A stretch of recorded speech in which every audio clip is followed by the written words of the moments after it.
everyone, this is Archive of 12, and today we have a new song by Jonathan Young, which is coming out at a most unfortunate time because the Helldivers just failed to liberate Cyberstan.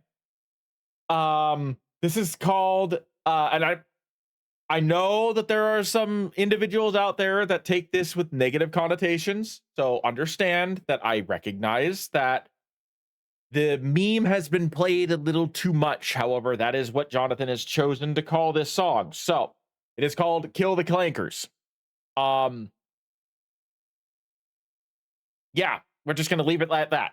Like I said, I understand that a lot of people are now starting to like associate that as a slur. That's because some people are weird and have made it into something that has become a problem. And for those individuals, all I can say as a Star Wars fan and as someone who is literally named or inspired, their name is inspired by Star Wars, specifically clone troopers, who regularly call the battle droids clankers, I apologize. We are, yeah, this is going to be an interesting song, considering the fact that this was obviously made during the Battle of Cyberstan, and the Helldivers were not able to push to the final victory. I honestly, as someone who was unable to play it because my kitten has been recovering from surgery, and so therefore I could not participate in the Battle of Cyberstan as much as I really wanted to. I kind of expected that the Helldivers were going to fail, only because of the fact that this would be the second time that the automatons / cyborgs would have been eliminated. And maybe not fully eliminated. They would have still had strongholds out there, but their home world would have been taken. And we already saw that early in the, like within the first 6 months, the Helldivers like beat the automatons out of the galaxy and then they came back. So like, how many times do we beat the automatons and then just come back? Like it felt like it was a perfectly acceptable thing for us to lose from the storyline standpoint, because we can't just keep taking win after win after win and then all of a sudden just like, oh, okay, so how are they going to come back again? Like what's going to happen if we eliminate the automatons a second time? Are they going to come back a third time? So I fully expected that Arrowhead had a plan, and that plan was more likely than not to prevent us from winning. So I'm kind of curious as to how Jonathan decided to cover this, considering this came out literally the day of or the day after the failure of liberating Cyberstan. Still, the message is clear and should be heeded by all Helldivers. Continue fighting the good fight, take out the automatons whenever you can, and, you know, send them back to the scrap heap. Link will be in the description below if you want to watch it without my commentary, because it will be pausing and we'll be talking about it. Without further ado, let's get started.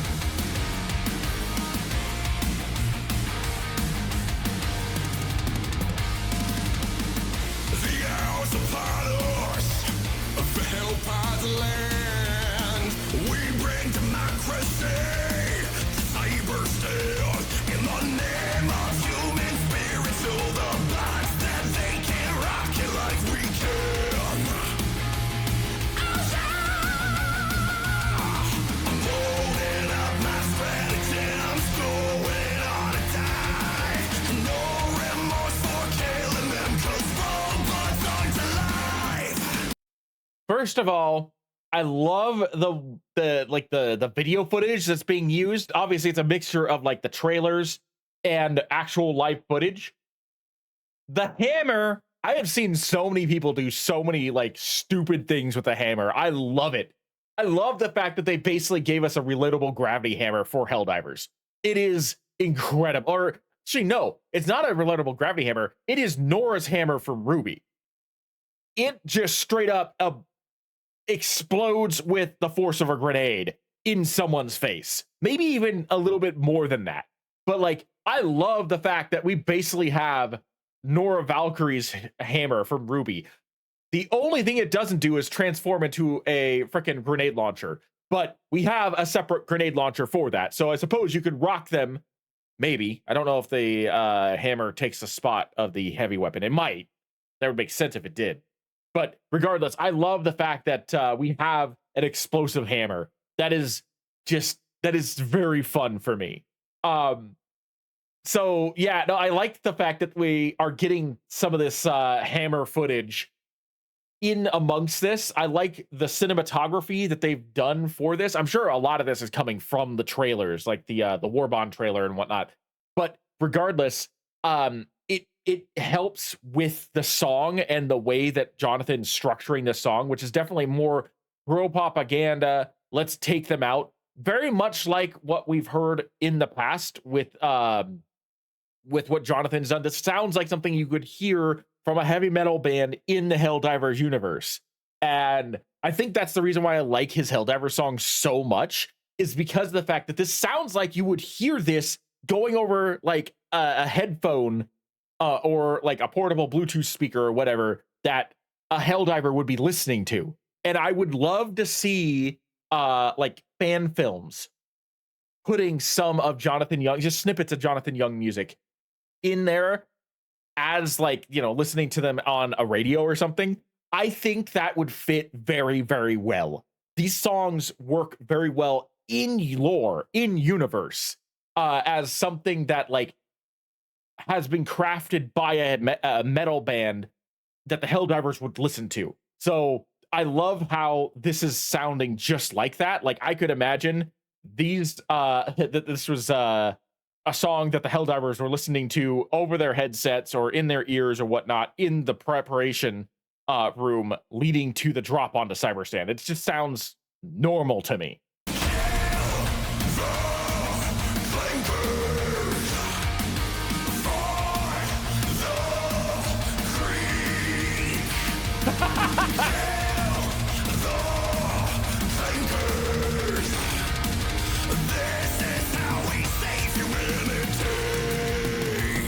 I love how he decided to make this song as like, this is revenge from Malevelon Creek.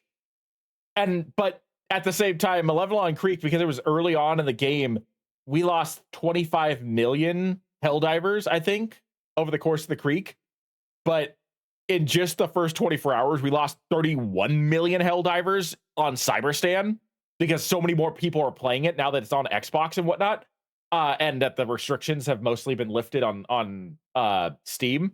So it makes it's funny because like, it's like, this is for the creek.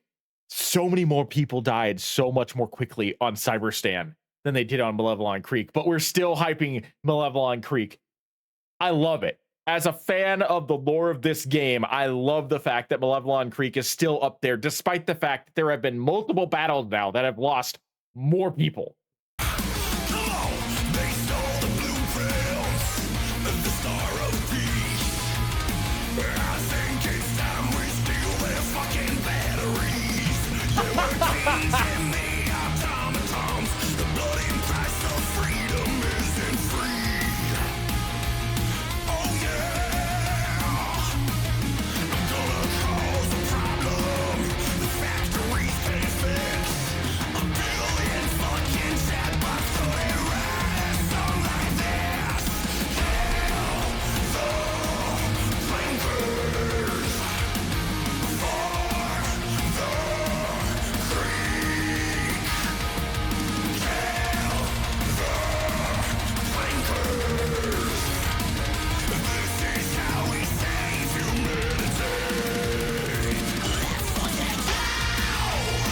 Also, the fact that like they gave the cyborgs like cyborg foo is one of my favorite things about introducing the cyborgs into the faction for the automatons. I hope the cyborgs become a permanent member of the automaton faction. Like, we'll see them mixed in with the other automatons. But more importantly than that, I just love how much character the cyborgs have. I love the way that the cyborgs are presented in the game. It gives a breath of fresh air because they feel so much more they feel like a completely different faction. Just the few cyborgs we have mixed in with the automatons, they don't feel like an extension of the automatons. They feel like a completely different faction that's aiding the automatons, which only makes it feel more lore accurate. So I'm very appreciative of that.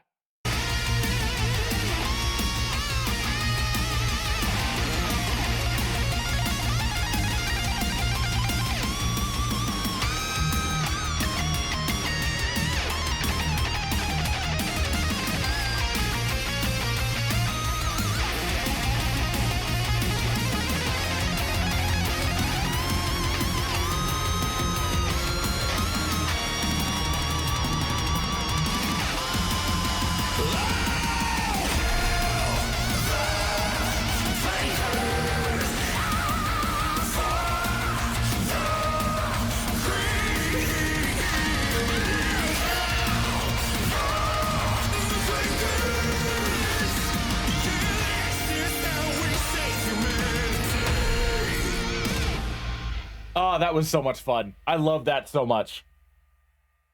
That was incredible. I like the fact that when these major events pop on, we get more Helldiver songs from Jonathan Young, because like I have the original Helldiver album. I want him to make another one, and he's getting to the point where he's almost got enough new songs that he could probably do so. A couple more, and he could probably release a second album, and I probably will buy it. The first one I've got is autographed. I don't know whether or not I'd have the money to spend for the second one. The first one's like right here. It's kind of buried at the moment. Hold on. Not causing avalanche. So I got this guy here, with his autograph, which is one of my favorite like nerd pieces that I've got in addition to like the stipendium coin that's on my desk somewhere, covered up in a whole bunch of magic cards, I think. But yeah, no, I hope we get a second album, specifically a second Helldivers album, because I would buy that in a heartbeat. But anyway, that's gonna be it for me. Thank you for joining me. I am Markoppa12, and I will see you in the next video.